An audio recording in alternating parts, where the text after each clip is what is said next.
Então, hoje, a minha proposta é que a gente fale um pouco, né? Continuemos falando sobre os instrumentos normativos para o ensino de climatologia e de biogeografia. A gente falou na primeira aula sobre os PCNs, e aí hoje eu queria voltar, né, a terminar aquela aula, aprofundar um pouco mais sobre os PCNs, porque eu acho que a proposta que esse PCN traz para o ensino de climatologia, de biogeografia, é muito interessante, mas a gente também tem outros instrumentos normativos que a gente precisa falar deles, né? Como, por exemplo, a LDB e a BNCC. A nova BNCC, que nem é mais tão nova assim, né? Ela é de 2017, então já está não tão nova assim. Então, eu não sei se vocês já tiveram curiosidade, quem não teve curiosidade, tenha essa curiosidade, né, de dar uma olhada na LDB, porque a própria LDB, ela trata um pouco sobre climatologia. A LDB, ela traz 2 artigos, né, que fala da climatologia, onde ela coloca que o calendário escolar, ele deve se adaptar às peculiaridades climáticas. Isso é muito interessante, né, se falando de um país continental como o Brasil. E ela também traz um artigo onde ela fala que o calendário escolar ele deve estar adequado às fases do ciclo agrícola e às condições climáticas. Então, isso é muito importante. Isso é um artigo da LDB que embasa, né, que permite o funcionamento das escolas família agrícola, por exemplo, num regime de alternância, né? Eu não sei se alguém de vocês dá aula numa EFA, e nas EFAs, o modelo de ensino costuma ser um modelo da pedagogia da alternância, que é no entendimento das associações que regem, né, a pedagogia da EFA, o melhor modelo de ensino para aquelas instituições. É um modelo muito importante, eu tenho minhas críticas a ele, mas ele é um modelo que tem sido usado e a LDB, ela abre essa possibilidade. Então, isso é muito importante a gente ter essa consciência.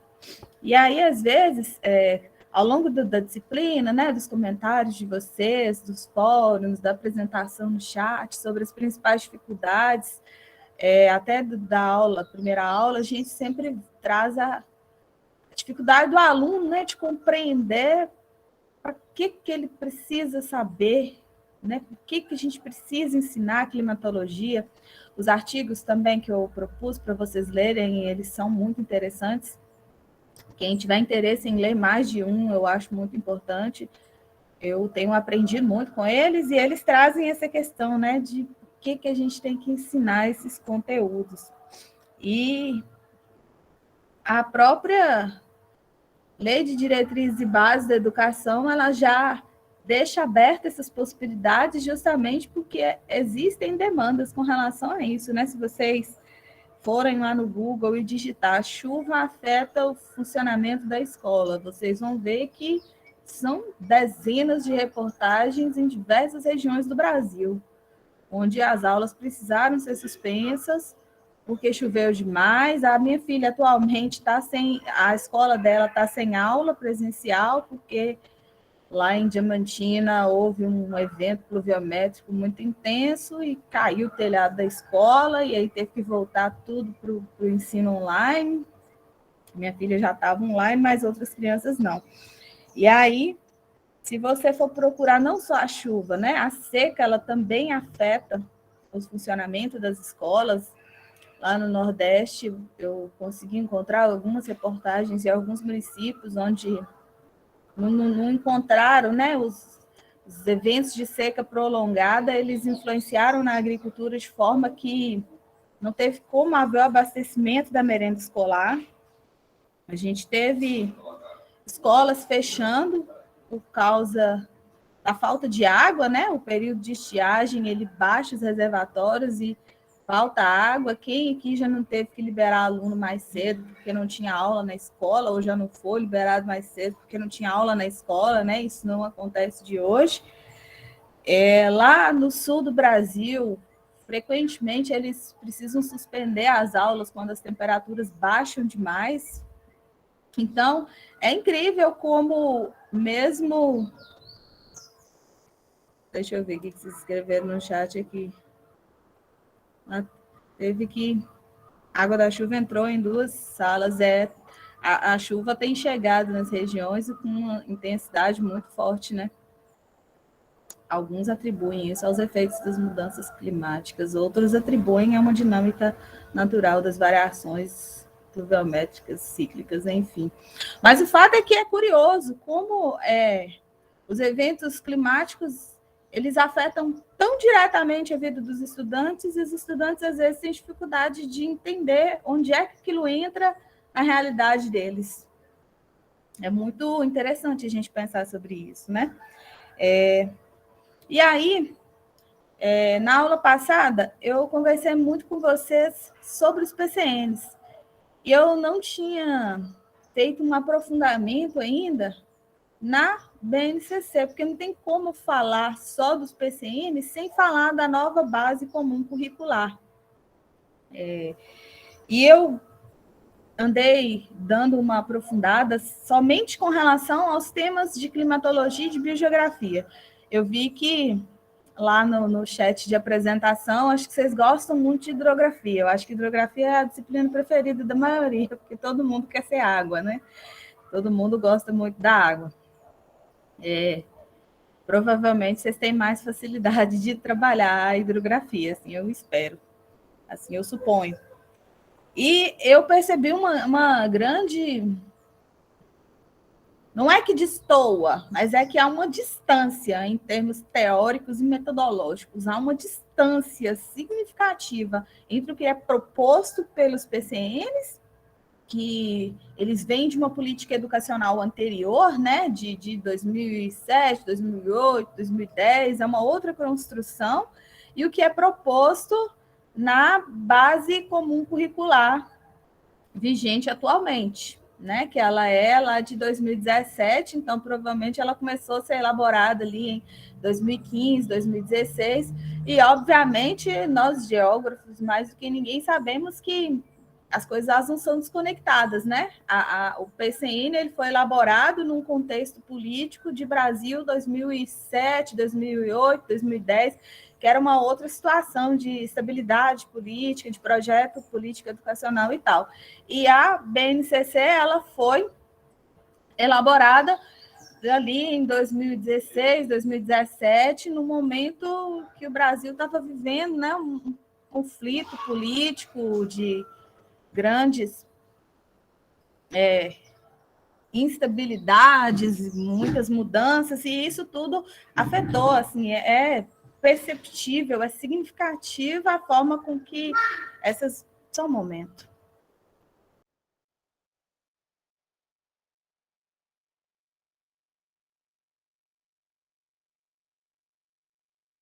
Ô, gente, desculpa, minha filha está aqui comigo e há 6 anos eu preciso explicar a ela que eu estou dando aula, que ela não pode parar, mas enfim, sigamos. As diferenças entre os PCNs e a base comum curricular, elas são evidentes, significativas, elas são evidentes em termos de proposta teórica, metodológica, em termos de projeto político de educação. Eu acho até difícil de alinhar a proposta do PCN com a proposta da BNCC. Primeiro que a BNCC ela propõe um conteúdo comum de 60%, né? 60% do conteúdo ele vai ser comum a todo o Brasil. Se a gente pensar no tamanho do Brasil e na questão regional, né? O quanto nós somos dissimilares regionalmente, que muitas dessas diferenças se dão, inclusive, em função de questões climáticas, a gente já vê que há muito a se refletir. Então, a BNCC, ela tem 600 páginas. Dessas 600 páginas, a palavra clima ela aparece 30 vezes. E a palavra climatologia, eu não vi, não consegui ver nenhuma vez, né? Isso faz diferença em que sentido? No sentido que, no meu entendimento, a BNCC ela traz o clima o tempo todo, quase que como uma citação, assim, sabe? Uma menção, não traz como uma proposta de que a climatologia ela precisa ser ensinada, tem uma perspectiva de ensino, tem um propósito no ensino desse conteúdo, tem uma construção em cima dessa proposta, dessa perspectiva. Eu não senti isso na BNCC da mesma forma que isso, para mim, foi perceptível no PCN. No PCN é perceptível uma construção, uma proposta, uma perspectiva de ensino pautada na importância daquele tema, daquela área de conhecimento, porque existe toda uma história da construção daquela área do saber, e a BNCC, na minha leitura, né, eu senti isso muito vago. Para vocês terem ideia, o PCN para geografia, o PCN de geografia para o ensino fundamental, ele tem 156 páginas. Nessas 156, a palavra climatologia ela aparece 42 vezes. A BNCC, com 600 páginas, ela traz apenas 30 vezes e citando a palavra clima, quase que sempre citando. Então, é muito importante a gente se inteirar dessas mudanças, de que proposta que é essa, porque isso vai afetar nosso maior instrumento pedagógico hoje, né? Tem alguns dos artigos que estão colocados lá para vocês, e ontem eu coloquei uma outra atividade que tem um vídeo lá, uma palestra de um rapaz que fala sobre isso. A gente pode pensar novas metodologias, a gente pode fazer um monte de coisa diferente na escola, a gente pode elaborar material pedagógico, a gente pode fazer um monte de coisa, mas o nosso maior instrumento pedagógico é o livro didático. Na maioria das escolas, para a maioria dos professores, então, o maior instrumento pedagógico de quase todo mundo é o livro didático. E é no livro didático onde a BNCC ela vai influenciar de forma mais evidente, porque ela propõe, tem que ter um mínimo de tal tema, tal palavra tem que aparecer tantas vezes no livro didático, tal temática tem que ter pelo menos um capítulo. Então, ela estabelece essas questões. E isso vai influenciar nos livros didáticos que a gente vai receber nas escolas. E aí eu vejo que a gente teve um certo avanço, né, com relação ao Plano Nacional do Livro Didático. A gente teve um avanço, eu percebi isso como professora, né, um pouco de democratização no processo de escolha. A gente conseguiu ter mais diversidade, né, porque se você pega os livros didáticos de 20 anos atrás, eles eram todos muito parecidos, né, não tinha tanta diversidade. Aí, com esse dinamismo maior que o Programa Nacional do Livro Didático teve, a gente conseguiu receber coleções mais diferenciadas, com propostas mais diferenciadas, a gente teve mais opções de escolha. E a BNCC, eu acredito que a tendência é de dar uma homogeneizada, porque a proposta ela é muito homogeneizante com relação ao ensino. E aí eu quero falar um pouco do que ela traz para a climatologia especificamente. Na BNCC, a maior parte do que eu vi assim, de proposta para o ensino da climatologia é muito generalista, propõe citar, caracterizar, descrever. Eu não encontrei a palavra refletir, analisar criticamente, que são questões inerentes ao papel da ciência geográfica na escola, né? A geografia ela não precisaria existir se fosse só para caracterizar as coisas. Se fosse só para caracterizar as coisas, outras áreas de conhecimento, outras ciências, elas dariam conta. O que a geografia traz de maior contribuição é justamente analisar criticamente, correlacionar esses processos, ver como que isso influencia no ser humano, e o ser humano influencia nisso. E eu vejo que a BNCC, ela tira um pouco dessa perspectiva de criticidade, de correlação crítica, porque não é só correlacionar o clima com o ser humano, não é só entender que o clima afeta na distribuição dos povos, é entender que ele afeta na distribuição dos povos, e isso está relacionado com as questões de classe, com as questões políticas, econômicas, históricas. Então, é esse o papel da geografia, né? o papel integrador, é o que a ciência geográfica traz de melhor enquanto proposta pedagógica para a educação básica. E eu vejo que a BNCC ela negligencia um pouco, bastante, na minha opinião, essa função da ciência geográfica. Outra coisa que eu percebi, né? Isso tudo é a minha leitura, né? Vocês podem ir lá e ler e fazer uma outra leitura. Quem fizer uma outra leitura, traga para a gente nas próximas aulas, nos próximos comentários. Essa foi a minha leitura e por tudo que eu assisti, desses vídeos todos, dessas lives sobre a BNCC, de tudo que eu li nos artigos, eu acho que, de um modo geral, há um certo consenso nesse entendimento, né? Alguns para mais, outros para menos. É claro que a gente não pensa igual, mas que está indo mais ou menos nessa linha. Eu vejo, pelo menos entre nós, geógrafos, há um certo consenso nesse sentido. Em relação à climatologia, eu vi que há um senso comum muito presente, né? E não é que é um problema o senso comum estar presente na proposta pedagógica para a educação básica. Na verdade, eu acho que a climatologia ela precisa do senso comum para ela ser construída, né? A gente terminou, acho que a última aula, falando disso, né? A gente precisa trazer um pouco dessa base do que o aluno traz de casa para a gente construir o conhecimento. Porém, a nossa função, né, enquanto educadores, enquanto mediadores da construção de conceitos adequados, de conceitos corretos, né, conceitos respaldados pelo conhecimento, a nossa função ela é de ajudar o aluno a entender. Olha, tem muitos desses dias populares sobre o clima, eles não procedem por isso, por isso e por isso. Tem muita coisa do empirismo que é extremamente útil e importante para a construção de um conhecimento, mas também há muita coisa que foi construída ao longo desse empirismo que a gente precisa refazer, que a gente precisa refutar. E a BNCC, ela propõe, os temas que ela coloca são sempre temas muito midiáticos, sabe? Eu tenho a impressão que a pessoa viu muito jornal, viu um monte de revista, e as propostas são sempre focadas, o professor tem que falar dos tsunamis, o professor tem que falar das chuvas, dos deslizamentos, e não é que seja um problema, é que eu senti falta de trazer, olha, é importante abordar os processos todos que envolvem a relação do clima e tal.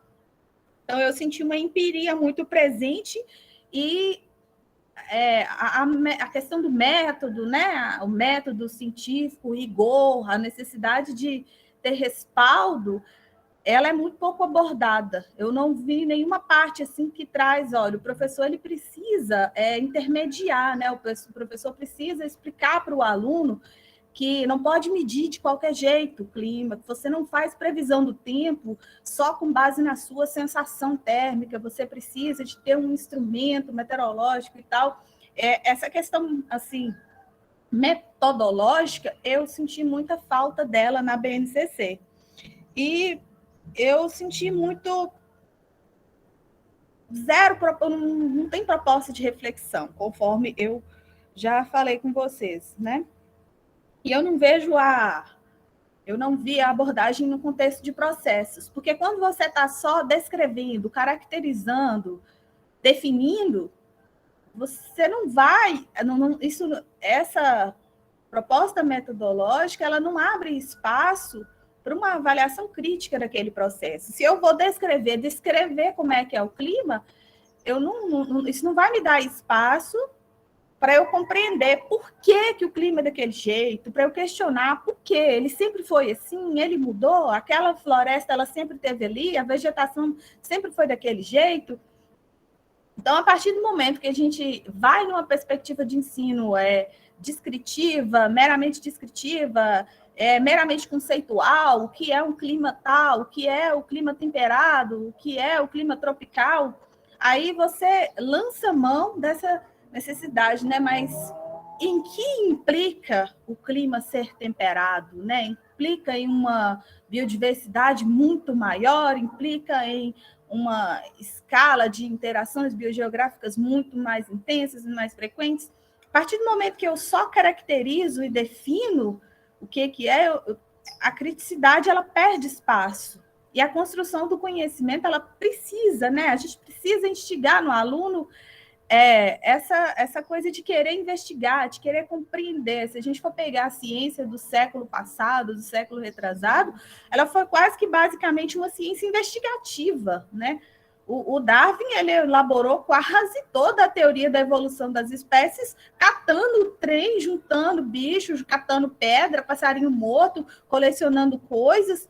E sem a base que a gente tem hoje, não tinha geoprocessamento, não tinha análise de DNA, e hoje a gente, com todo o suporte de infraestrutura que a gente tem de tecnologia, a gente está meramente descrevendo e caracterizando, né? Lançando mão dessa perspectiva investigativa, dessa perspectiva crítica, isso de acordo com o que é proposto pela BNCC. Então, eu senti muito falta da abordagem em termos de processo, que é, para mim, o mais importante, sobretudo em biogeografia, porque em biogeografia tudo é processo. O solo é um processo, o solo é o resultado de um conjunto de processos que acontecem, rocha, tempo, clima, relevo. A bacia hidrográfica, ela é o resultado de um conjunto de processos, ela é a interação do relevo com o regime pluviométrico da região, com o tipo de rocha que existe na região. Então, é o resultado de um conjunto de processos. A vegetação, ela é um resultado de um conjunto de processos. Ela vai variar numa escala de tempo, ela vai variar numa escala regional, ela vai variar dependendo do tipo de solo, do tipo de relevo, do tipo de clima. E isso tudo, tanto quanto descrito, isso precisa ser investigado, questionado, né? Porque eu acho que a perspectiva investigativa, ela é a melhor forma que a gente tem de tirar um pouco dessa abstração desses conteúdos. E aí, quando a BNCC, ela tira toda essa proposta de estímulo a esse modelo de ensino mais crítico, mais investigativo, e coloca uma proposta muito descritiva, eu acho que ela vai dificultar muito o trabalho de nós professores, sobretudo os que estão atuando na educação básica lá na ponta. Outra coisa que eu vi, ela é demasiadamente superficial na minha leitura, eu vi muito pouco aprofundamento, né? E isso, por um lado, assim, não que isso seja ruim, né? Porque a maioria dos professores, inclusive vocês colocaram muito isso lá nos desafios que vocês têm para ensinar climatologia, biogeografia, a falta de tempo, né? A gente tem muito conteúdo. Falar de biodiversidade em uma aula é impossível. Biodiversidade é muita coisa. Então, ser sintético não é necessariamente um problema, né? Ainda mais para geografia, que tem que abordar de tudo. Mas eu vejo que a BNCC, além de demasiadamente sintética, ela traz uma proposta muito rasa sobre a maior parte dos conteúdos, né? E aí a gente vai caminhando numa espiral de enxugamento, né? Porque o livro didático, se vocês olharem os artigos que avaliam coleções de livros didáticos, eles já pegam alguns conteúdos e sintetizam, simplificam de uma forma, às vezes, absurda. Que aí a gente não tem tempo. A BNCC, ela vem e simplifica mais.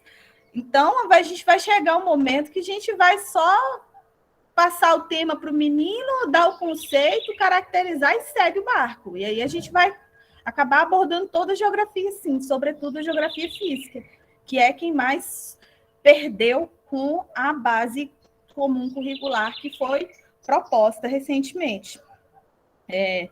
Eu vejo outra coisa que eu vi destacável assim na BNCC, que eu acho que talvez poderia ter uma proposta melhor, com relação às mudanças climáticas. Quase tudo que ela fala em termos de mudança climática traz a abordagem de que a gente precisa passar para o aluno que existem possibilidades para amenizar, para atenuar as mudanças climáticas. E essas possibilidades, elas dependem de cada um.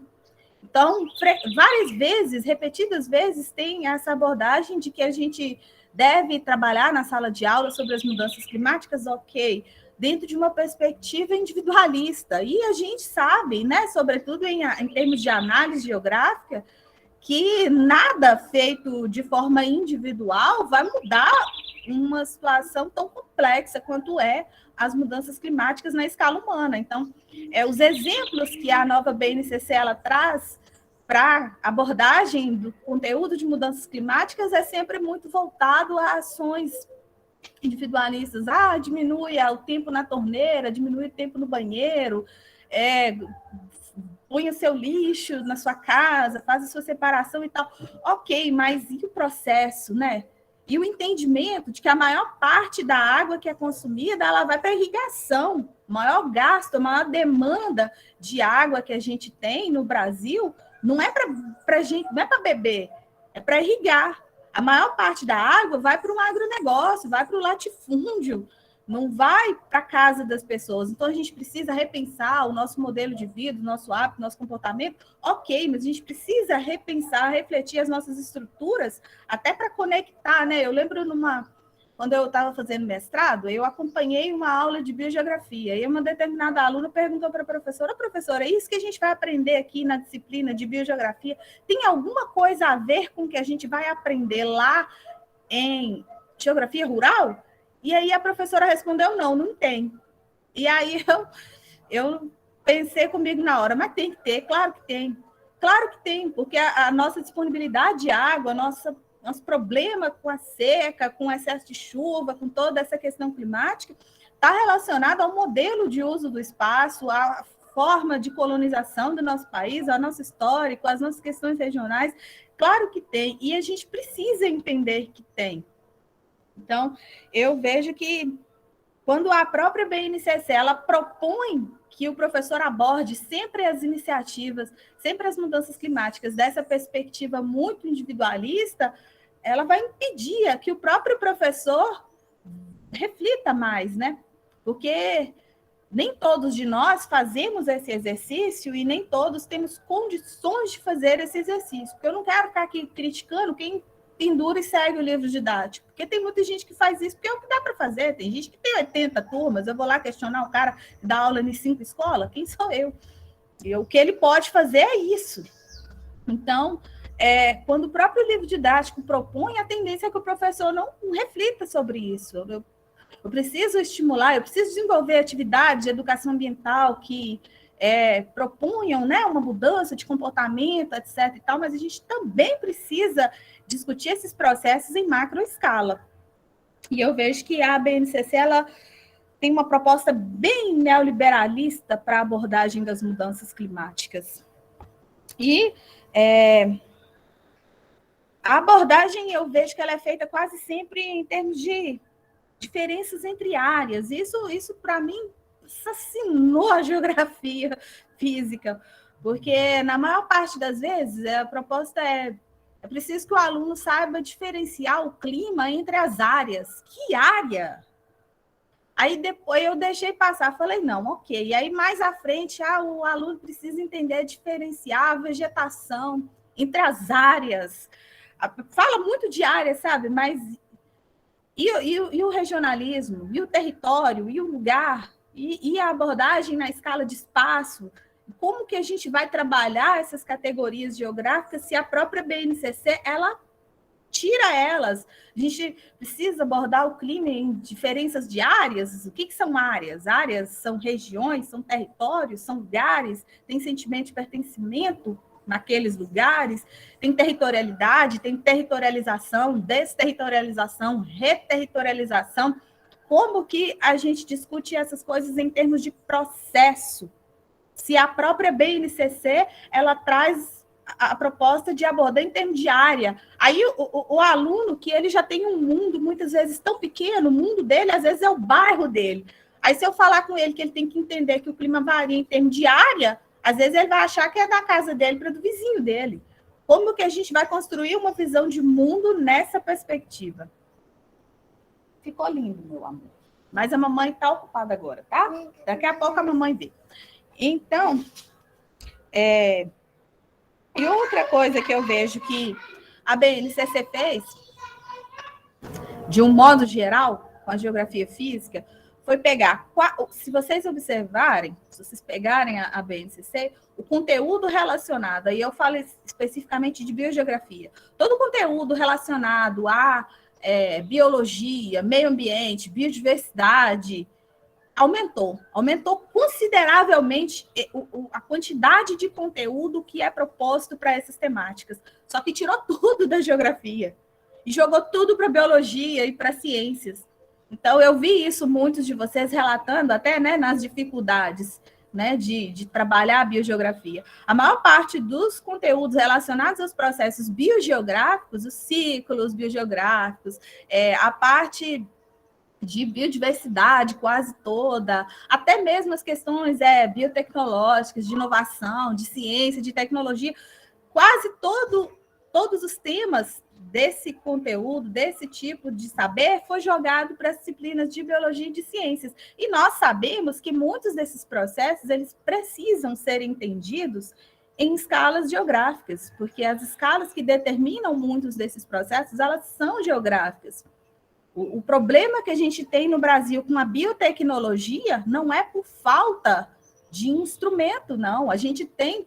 Se a gente tivesse uma política séria, uma política forte de biotecnologia no Brasil, a gente não precisava de comprar nenhum remédio sintético. Nós temos a maior biodiversidade do planeta. E se você vai numa farmácia, façam esse exercício. Eu não tomo remédio sintético, alopático, não gosto. Eu fico sem tomar remédio, porque não tem, procura. Eu solicito vocês, procurem numa farmácia um remédio que seja fitoterápico, ou seja, um remédio que seja feito à base de planta. No Brasil, em pleno Brasil, eu tenho dificuldade para encontrar. Eu precisei de um remédio para ansiedade, procurei em todas as farmácias, que são muitas da minha cidade, e eu não encontrei. Todos os remédios que eu encontrei era para ansiedade à base de maracujá. Eram todos à base de maracujá, mas eu falei, não é possível. Esse Brasil, com esse monte de planta, ainda não inventaram, não tem na farmácia. Quando eu acho, a diferença é de R$300 em relação ao outro. E então, nosso problema biotecnológico, ele não é um problema biológico, ele é um problema geográfico, ele é um problema histórico, ele é um problema político-econômico. E a escala de análise, de percepção, tem que ser geográfica. Então, tem muito. Eu acho que a BNCC ela negligenciou muito a importância e o papel do professor de geografia na abordagem desses processos. Eu não sei exatamente o que orientou isso, mas, assim, de um modo geral, eu vi a minha leitura é de que é uma proposta de ensino estritamente neoliberalista, é uma proposta de repassar conteúdo, de descrever, de passar conteúdo descritivo, muito pouca criticidade, muito pouca análise processual, né? Entender as coisas como processo, e completamente distoante, completamente diferente do que propõem os PCNs. A aula da semana passada que eu conversei com você sobre os PCNs, parece que não é a mesma coisa. Eu quero até ver como que virão os livros didáticos da agora para frente, né? O do novo PNLD. Porque se eu tivesse que escrever um livro didático, eu não ia ter condições de atender o PCN e a BNCC, porque o PCN ele amplia, ele coloca uma proposta é muito mais ampla, é muito mais profunda. Profunda não no sentido de ficar toda a vida no mesmo conteúdo, mas no sentido de abrir espaço, de abrir possibilidade para o professor fazer a interseccionalidade. As palavras que aparecem com tanta frequência na BNCC, que eu achei tão importante, elas são praticamente ausentes na BNCC. No PSN, aparece muito a palavra interseccionalidade, transversalidade, interdisciplinaridade, multidisciplinaridade. E já na BNCC, ela propõe apenas correlação. Mas uma correlação meio que... quase que assim, linear, sabe? Eu não vou nem dizer cartesiana, porque seria um desrespeito com o Descartes, porque apesar de ser...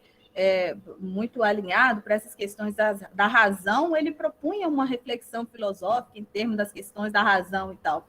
E a proposta, ela é pragmática mesmo, sabe? Bem linear. Então, eu acho muito importante que nós, professores, né, consultem a BNCC, deem uma olhada nela, façam uma leitura de vocês, né? Essa é a minha leitura, pode ser que vocês façam uma outra leitura sobre isso. Então,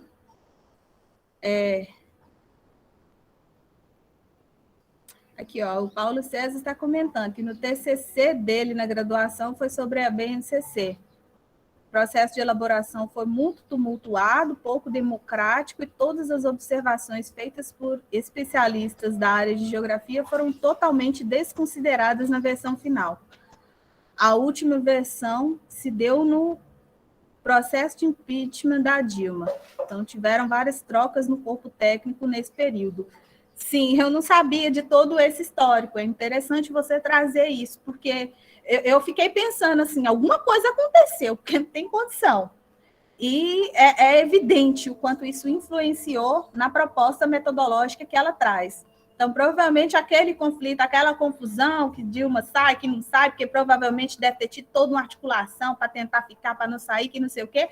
E nisso aí, um documento tão importante que estava sendo elaborado naquela época deve ter sido um troca-troca danado nesses ministérios e acabou afetando. E é muito claro, é muito evidente na nova BNCC o quanto a proposta pedagógica ela destoa do que traz o PCN anteriormente. Parecem dois documentos que não são feitos para ser aplicados no mesmo contexto. Vocês têm alguma coisa para falar, concordar, discordar, acrescentar?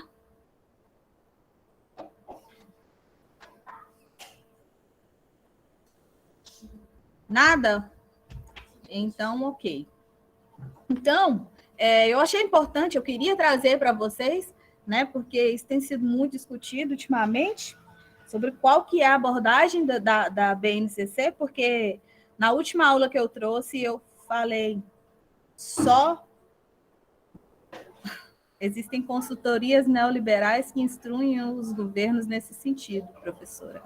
Sim, existem, né? E eu acho que às vezes eu vejo, né, na minha... Deixa eu pedir minha filha fazer silêncio aqui.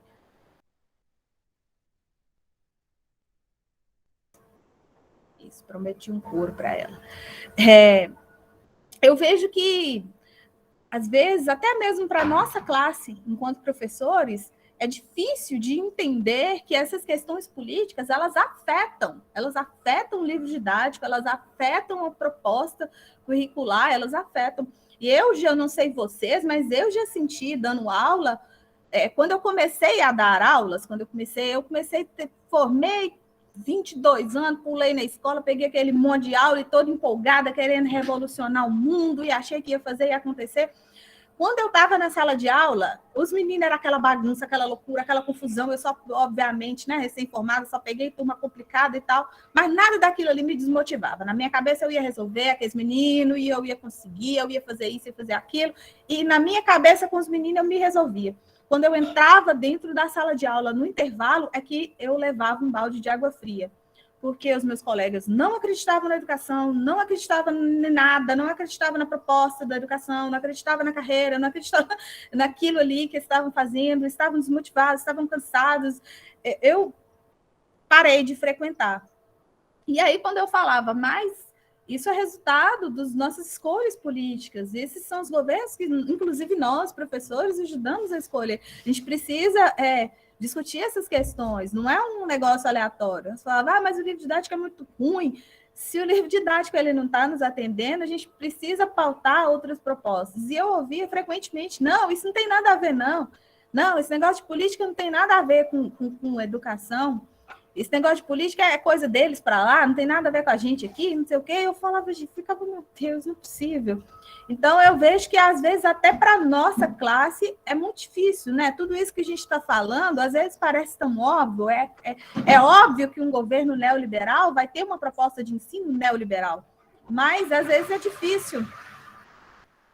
É difícil para a gente assimilar essas coisas. Eu acho muito importante a gente ter consciência de como assimilar isso. E aí, então, era essa questão, essa proposta que eu tinha para trazer para vocês, essa leitura, né? O PCN, eu nem terminei a aula dele toda aquele dia. Eu ficaria aqui, ó, horas e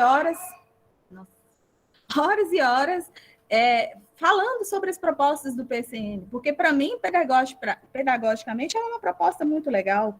Ela fala muito da importância, né?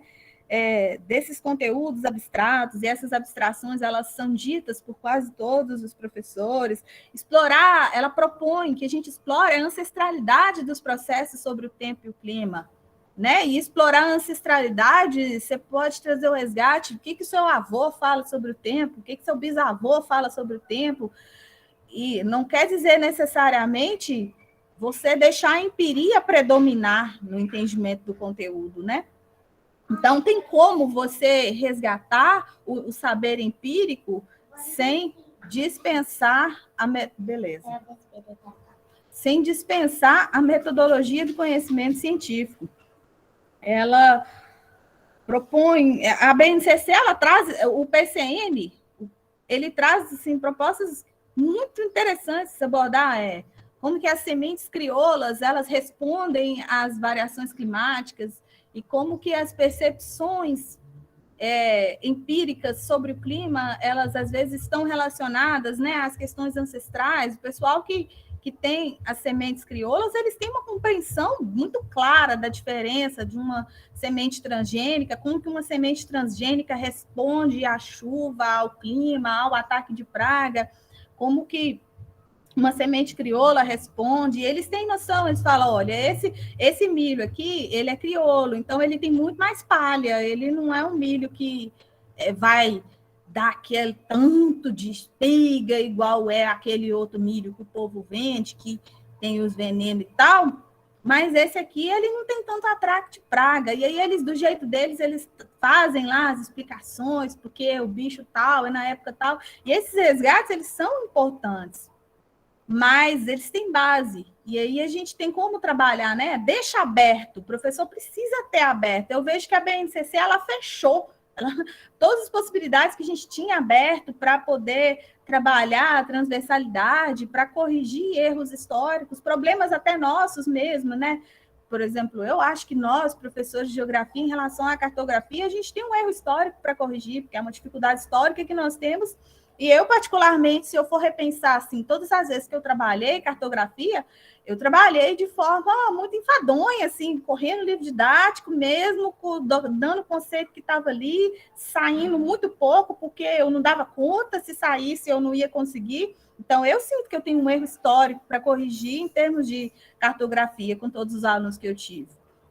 E eu consegui perceber esses erros históricos a partir do momento que a proposta ela estava aberta para me permitir a reflexão. Se a proposta ela está fechada, eu não vou nem conseguir ver onde é que eu estou, às vezes, errando, onde é que eu poderia ser melhor. Minha filha, some daqui. Eita, gente, minha filha hoje está agitada. E o PCN, ele propõe, assim, diversas vezes ele fala de criticidade, que a gente precisa trabalhar a criticidade em torno do entendimento do clima, né? Que foi o que a gente já falou um pouco na aula passada. O menino precisa entender que o fato dele morar no sul dá a ele uma possibilidade, uma condição muito diferente do que mora no Nordeste, do que mora no Norte. E mesmo que, às vezes, o seu aluno, meu aluno, né, um menino aqui do Vale de Jequitinhonha, ele não tem nem condição de entender direito o que é o sul do Brasil. Mas, estando as possibilidades abertas, eu posso criar mecanismos, eu posso criar algum jeito, eu posso tentar, né? Se eu tenho respaldo para isso, eu posso tentar arrumar um filme, eu posso levar na biblioteca, eu posso tentar arrumar umas fotos, umas imagens, alguma coisa. Mas se a própria proposta ela já me fecha, então eu não vou fazer isso, porque eu, professor, não vou ser provocada com relação a isso, ou eu não vou nem conseguir. Porque a gente sabe que existe uma resistência. Eu vi vocês falando de trabalho de campo lá no chat, no fórum sobre as dificuldades, e eu já enfrentei essas dificuldades, porque eu amo fazer trabalho de campo. E eu já passei por situações que eu sabia que aquilo tudo era coisa da supervisora, porque ela estava com medo de deixar eu sair com os meninos. Mas eu tinha que pedir autorização para o pai, para o governador, para o ministro, para o presidente, para a diretora, para a subdiretora, para não sei quem, para não sei quem. Aí, essa BNCC toda fechada, ela vai tornar ainda mais difícil, porque a cada vez que a gente for procurar, fala, eu tô querendo levar os meninos ali na esquina. Eu dava aula numa escola que era praticamente do lado do esgoto, e os meninos, quase todos, eles moravam lá, na beira daquele esgoto lá. Então, eu queria fazer um trabalho com aquilo ali, não dava 100 metros, eu ia descer com os meninos do portão da escola até o esgoto, que era pertinho da escola. A supervisora abordou aquilo como se eu estivesse querendo levar os meninos para a lua. Eu só queria ir na esquina. E me dificultou, e mandou eu pedir autorização na prefeitura, e mandou eu pedir autorização secretária de não sei o quê, e para não sei o quê. De tudo para tentar me fazer desistir. Como eu estava novinha, tinha acabado de entrar, tinha pouca turma e tal, aí eu fiz aquele negócio todo e no fim deu certo.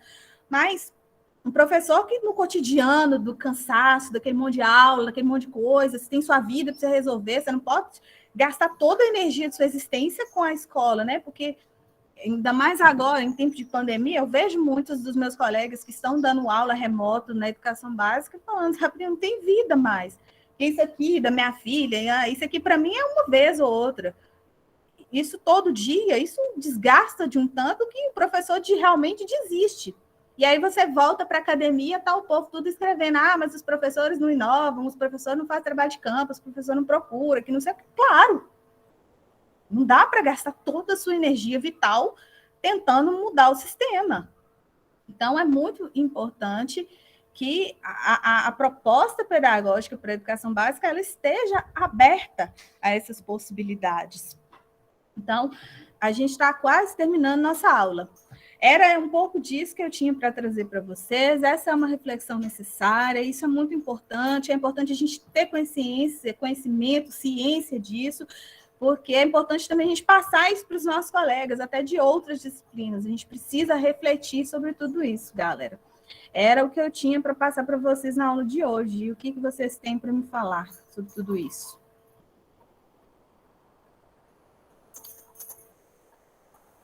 Sobre tudo isso, vocês não têm o que me dizer?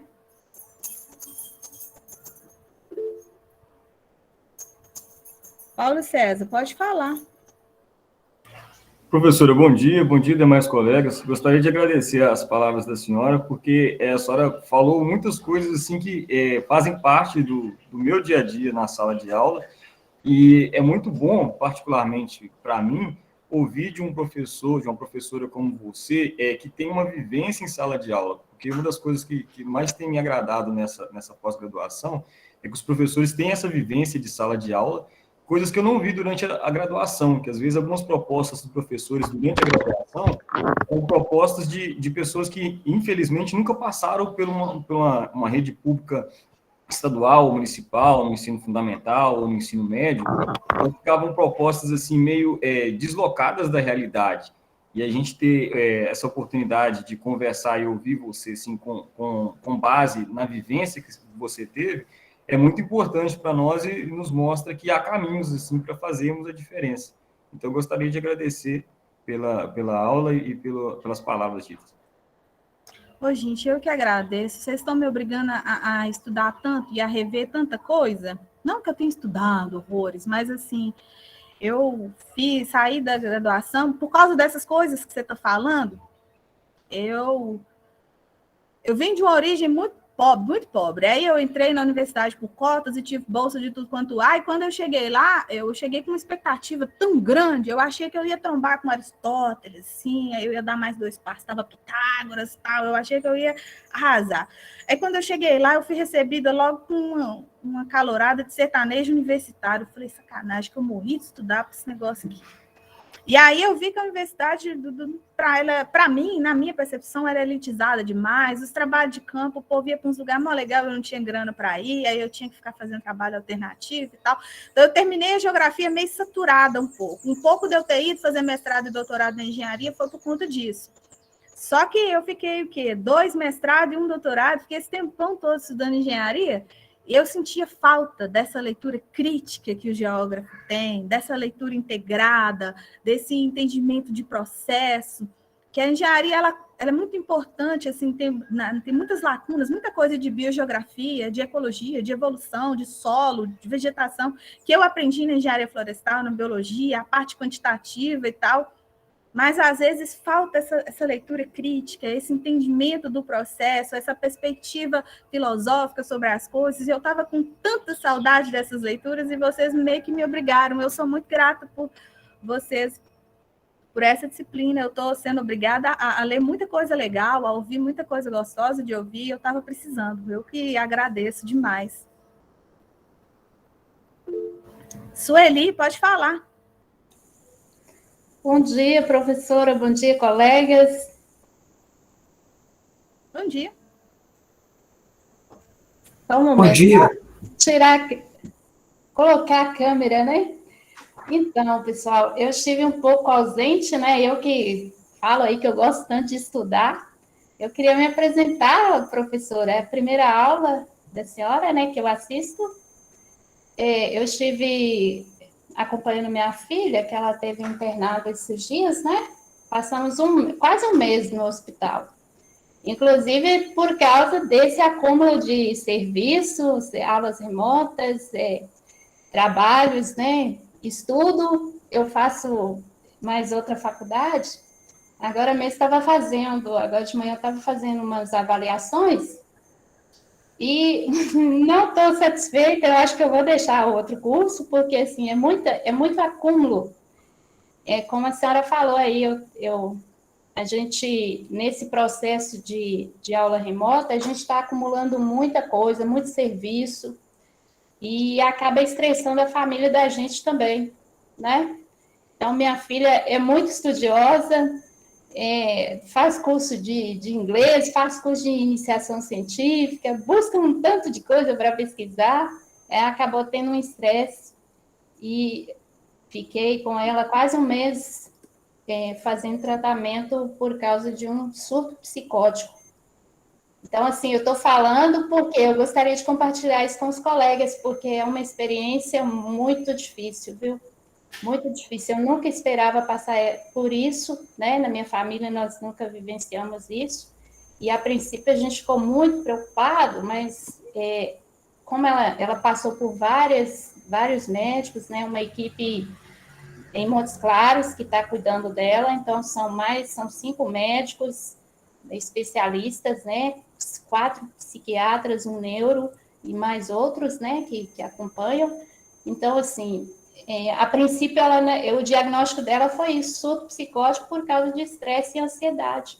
Esse final de processo agora de volta do remoto para o presencial, eu trabalhando em 2 escolas lá em Pedra Azul, aí tinha que mudar para lá, tinha que conciliar as aulas da pós-graduação, do outro curso de administração que eu estou fazendo, né? Iniciei administração pública no Instituto Federal e eu já estou concluindo 8 disciplinas agora. Então, pensa, professora, é muito complicado. Então, por que eu estou relatando isso? Só para compartilhar com os colegas que é muito importante a gente estudar, é importante trazer, né, produzir, mas, vamos relaxar, não vai nessa loucura que eu estava, não, porque... Eu também tive que aprender a fazer um freio, eu tive um problema muito sério também. Eu terminei minha tese de doutorado, eu defendi minha tese em agosto. Eu defendi minha tese, mas eu estava no limite. Eu sempre fui muito boa e eu sou muito elétrica. Acho que a minha personalidade piorou, né? Eu pego aquele monte de coisa para fazer. Eu lembro que na graduação eu mexia com DCE, mexia com CA, dava aula no cursinho popular, fazia projeto de não sei o quê. Só que eu tinha 17 anos, hoje em dia eu tenho 30. E eu cheguei no limite, assim. Para defender minha tese, eu cheguei no limite. Tive que ficar caçando remédio fitoterápico. Como eu não bebo remédio alopático, se eu beber um dipirona, eu fico 3 dias dormindo, porque faz 10 anos que eu não bebo remédio. Então, isso me influenciou muito. E aí, eu tive que aprender a filtrar. Porque eu tinha essa cabeça que eu ia ler tudo, que eu ia assistir todas as lives, que eu ia ver todos os livros. E aí, hoje em dia, não me manda live, não me convida para nada, não me chama para nada, só para alguma coisa onde eu for essencialmente indispensável. Por isso que eu faço muita questão de estudar, porque de analisar o conteúdo. Esse momento, 1 hora que eu passo aqui com vocês, tem que valer muito para mim e para vocês. Eu tenho que sentir que faz diferença eu estar aqui, porque se não fizer, eu não prefiro não estar. Porque depois, para pagar psicólogo e psiquiatra e remédio, sai muito mais caro. Então, eu fico muito feliz que o retorno esteja sendo recíproco, é muito importante para mim, né? Tem sido uma formação para mim também. Eu só quero estar aqui se for importante para mim, se eu puder ser importante para vocês. Então, em qualquer momento que não estiver sendo, por favor, me avisem para eu dar um jeito de ser. Eu fico muito feliz com os retornos de vocês. E aí, professora, ontem eu já comecei a mexer aqui no meu projeto que estava em andamento, né? O projeto, eu até atrasei um pouco, mas eu justifiquei com o atestado, né? O projeto da disciplina de metodologia. E eu achei interessante aí a senhora colocando agora, que é exatamente esse tema que eu escolhi, né? Trabalhar o território de uma determinada cidade, contextualizando a aula com a formação geológica e geomorfológica, para que os alunos tenham o conhecimento do material estudado, né, do objeto de estudo deles, porque às vezes pega o livro, então assim, quando a senhora coloca a climatologia, só um conceito vago, então assim, há muito tempo que eu tenho esse questionamento, e de acordo também com as leituras sobre Paulo Freire, né, que é estudar o mundo, tipo, a gente ir para uma pesquisa, mas a partir do contato com o objeto de estudo.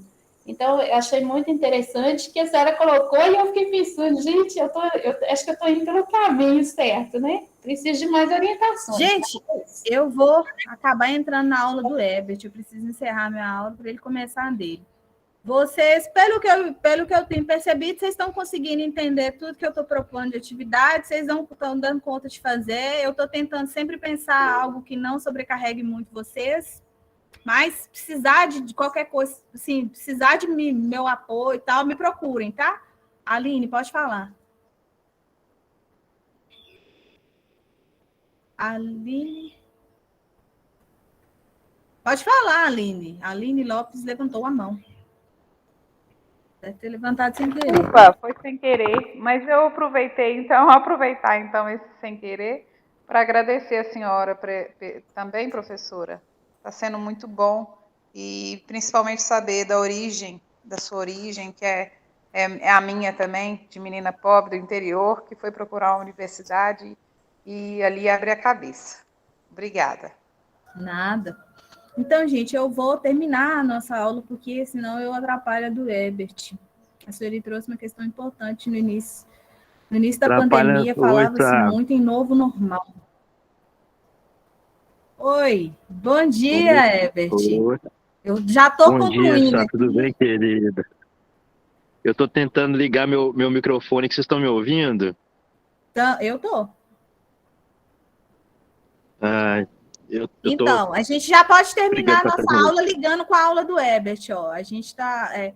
Quando no início da pandemia o pessoal falava muito, né, do novo normal, e agora o que a gente está vivendo é uma explosão de doença psicológica, emocional, depressão, aumento de surto, e eu acho que uma coisa boa que a gente vai ter para poder tentar resolver um pouco de todos esses problemas psicológicos que a gente adquiriu na pandemia vai ser o turismo. Eu, particularmente, estou doida para entrar de férias, porque eu quero sair viajando pelo norte de Minas, vou voltar para o meu lugar, eu quero ir naqueles lugares, tudo que faz do tempo que eu não fui, lá não tem nada, lá nem é considerado turístico, mas eu quero ir lá, olhar para o tempo, sentir o lugar. Eu acho que o turismo, ele tende a explodir, assim que à medida que as coisas forem retornando, porque vai ser uma forma, né? Eu acho que vai ser um dos maiores refúgios, né, que a gente vai ter para poder resolver um pouco desse problema todo que a gente adquiriu com a pandemia. Eu acho que vocês podem tentar falar um pouco mais com o Herbert sobre como que o turismo pode contribuir, né, com todos esses problemas que a gente adquiriu com o isolamento social. Vou terminar minha aula. Boa aula para você, Herbert. Gente, boa próxima aula para vocês. Precisando de mim, estou aí. Qualquer dúvida com o projeto, com qualquer coisa, podem me procurar.